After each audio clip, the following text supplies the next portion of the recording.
Today I'm going to be ranking all live-action Spider-Man movies. No, I will not be mentioning Venom.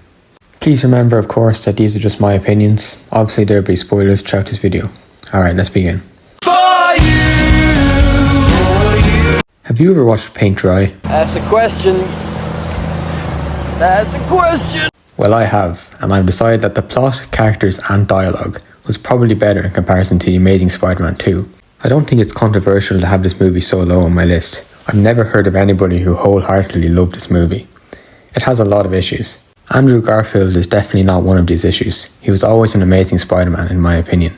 When it comes to the Amazing Spider-Man movies, the issue was always everything else. This movie had 2 villains, not counting Rhino. I mean, surely at least one of these villains should be good and well written, right? Electro looked horrible, and whoever thought making Electro blue was a good idea, I'm here to tell you that it was not. I mean, look how goofy he looks. I'm glad they changed the design in No Way Home. The other villain was Harry Osborn. No, not that Harry, this guy. Again, he looks goofy. I think that having 2 villains instead of 1 is a bad idea. It didn't work in Spider-Man 3 and it certainly didn't work here. The only Spider-Man movie that pulled that off was No Way Home. But of course, we'll get to that later. This movie begins with the fake death of Peter's parents. Straight away, the movie has a problem. Peter Parker's parents should never have been brought into these movies. Peter's father created the spider that bit Peter, giving him his powers. Everything is connected, everything is destined to happen. This is the opposite of what appeals to people about Spider-Man. The great thing about Spider-Man is that anybody could be Spider-Man. Early on in this film, Spider-Man catches a rhino, which will be important later. Wait, no it won't.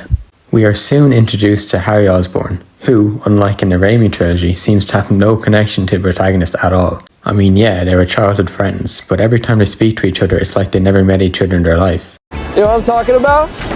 Yeah. You see, the acting is mostly fine in this movie. I think it's the script that causes problems. I wasn't too happy with Harry's backstory. His backstory was just lazy writing.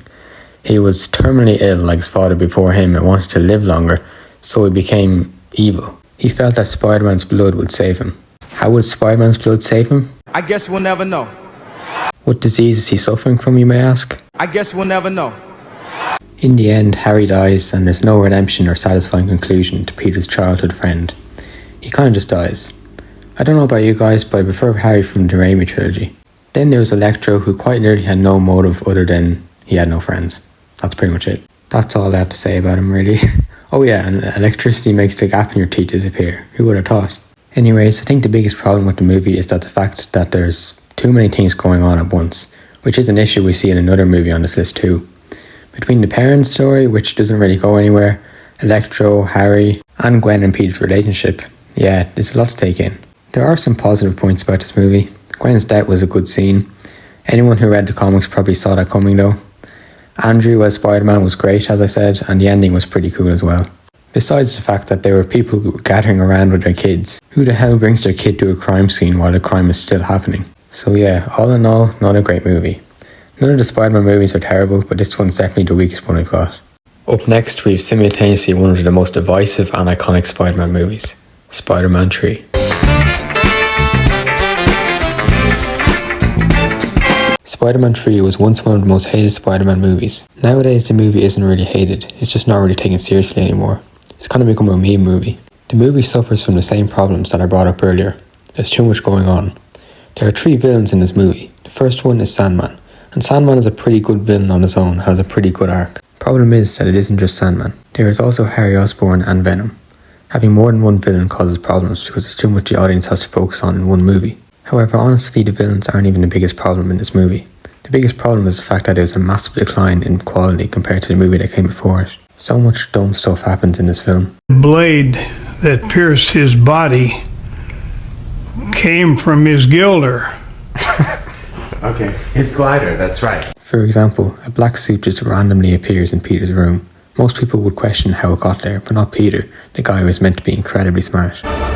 This is something else. Honestly, I think Peter is kind of a problem in this movie. Even before he got the suit, he was doing stuff that was out of character for him. There was a lot of other dumb stuff. Why did Sandman's kid give him a picture of himself? Who the hell has a necklace with a pic of himself? Also, that dumb part where they assumed the mask during the Sandman transformation scene was due to a bird. Most people would go check just in case, but not in this movie. But anyways, as I said earlier, this movie is packed with different stories. You have Spider-Man / Peter's personality changing to a symbiote that shows up and Peter just kind of puts it on without questioning its origin. You have Eddie Brock being told to get religion, so he took Peter's advice and went to a church. You have Sandman's story arc, and then you kind of just ruined it by telling us that it was Flint Marko that killed Uncle Ben.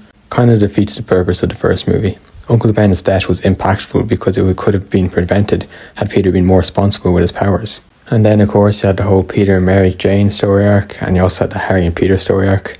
I mean, there's way too much going on. Even with all these problems, the movie is very iconic and I would definitely watch it again. I'd honestly prefer to watch this than Far From Home, even if I have to admit that as a movie it is worse. No matter how bad it truly is, it has taken its place in pop culture and will be watched for many years to come. We have now officially entered the good movie section on this list. All the movies I will mention from here on are good. Far From Home is a good movie. It just doesn't add anything special in my opinion. It's just a very average Spider-Man movie. And don't get me wrong, I like it quite a bit. But in comparison to the others on this list, it isn't really on the same level. Far From Home is a movie that was pretty well liked when it came out, and then everyone kind of just forgot about it. Nowadays, people's opinion on the movie looking back are usually pretty divided. Personally, as I said, I think it is a good movie. Mysterio is an okay villain. Is he an amazing villain? No, but his motives are somewhat understandable. Somewhat being the key word there. He was definitely a different type of villain at the time, so it was quite cool, especially when he used his illusions in Spider-Man. The humour was still pretty good in Far From Home, but not quite as good as it was in his predecessor. And MJ was a good side character. Okay, let's get into what makes this movie average. In Homecoming, Peter is divided on whether he should be his own superhero, or if he should constantly look for Stark's approval. The entire movie is through Peter Parker's point of view. We get to relate to Peter very much, and the entire movie is influenced by Spider-Man's decisions. The opposite can be said about Far From Home. Peter doesn't seem to want to be a superhero. It's like he's actively trying to avoid it. When asked by Fury and Beck to help them take down a powerful villain that could potentially destroy a city and kill millions of people, Spider-Man is just like, nah. I feel like that's the opposite of what Spider-Man would have done in Homecoming. He actively looked for adventure in Homecoming and always wanted to do the right thing. After Far From Home, there was a popular nickname for Tom Holland's Spider-Man, Iron Boy Jr. Looking back, in this movie, he certainly was. There is also an issue with Mysterio. You see, with other villains who are affected negatively by superheroes, we get to understand why they have become who they are. For example, Zemo has totally understandable motives. The Avengers literally built Ultron, who destroyed much of Sokovia. And then the Avengers went ahead and fought Ultron and further destroyed Sokovia. So the whole thing was quite literally the Avengers' fault, and Civil War deals with that very well. Another example is Vulture in Homecoming. We can also understand and sympathise with him. Mysterio literally just got fired and just so happened to be a narcissist and evil. He's not understandable at all. He should be, because Iron Man screwed him over, just like all the other ex-employees. The film pretty much decides to ignore this. And at the end of the movie, there was also no lessons learned. I guess it would take another movie for that to happen. So yeah, it's just a very average Spider-Man movie.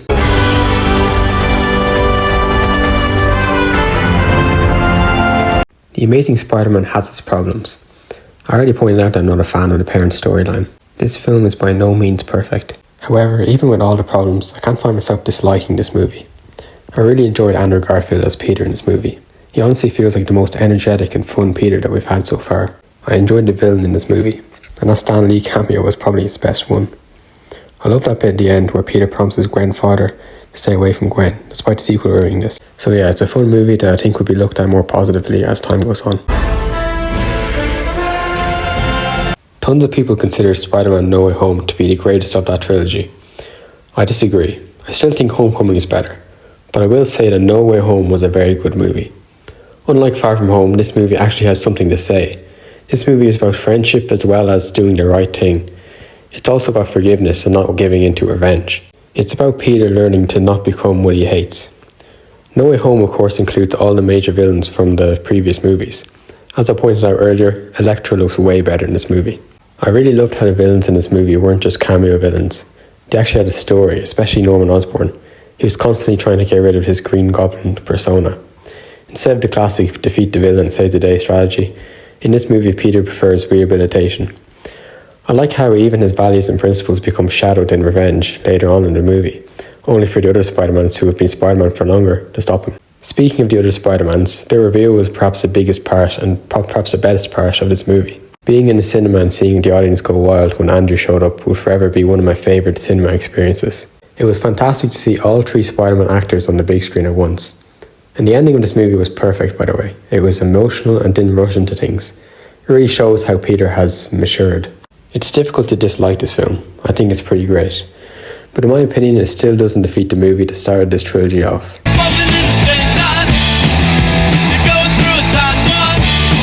Spider-Man Homecoming was simply amazing. Spider-Man probably felt the most like Spider-Man in this movie.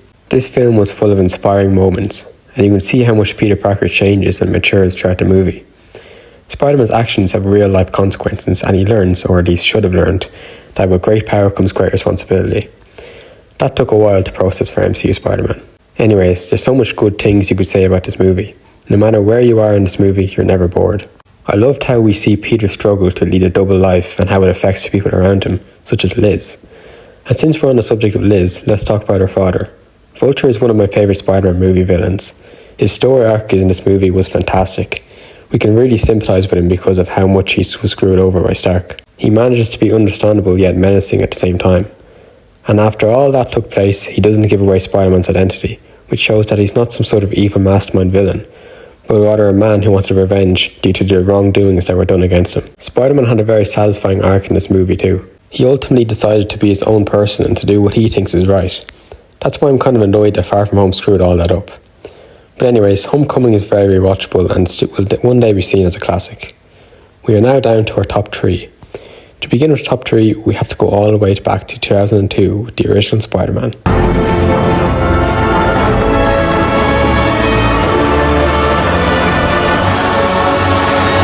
The movie that started it all. I can't really think of anything bad to say about the movie. It was kind of like the first good, like really good superhero movie. The main characters were great, the main villain was great, Green Goblin. The story was great. I mean, everything is just very rewatchable. It's probably the most quotable Marvel movie that they've ever made. I mean, all the praise about the movie has already kind of been said, so I'll just leave it here and say it's a classic. At number 2, we have Into the Spider-Verse. Now, that might be controversial, but I have not seen this movie since 2019. But from what I do remember is that I really enjoyed it. Like, it was a fantastic movie. The animation was fantastic. Prowler and Kingpin were amazing villains with great backstories. Pretty much every character in the movie was done masterfully. If I rewatch Into the Spider-Verse in the coming future, it might change. But at the moment, at number 1, we have Spider-Man 2. People talk about peak Marvel movies, they probably refer to Spider-Man 2. I mean, Spider-Man 2 had heart, emotion, a great villain, a great protagonist, a great story. I mean, just so much good things about it. And Spider-Man 2 was made at a time when nobody was making movies like this. You know what I mean? It was like one of the first masterpieces of superhero genre. Dr. Octopus is just really cool. Enough said. So that is my Spider-Man ranking for now. I feel like the number 1 and number 2 spots can interchange sometimes, but other than that, it's pretty solid. So that's it. That's my ranking.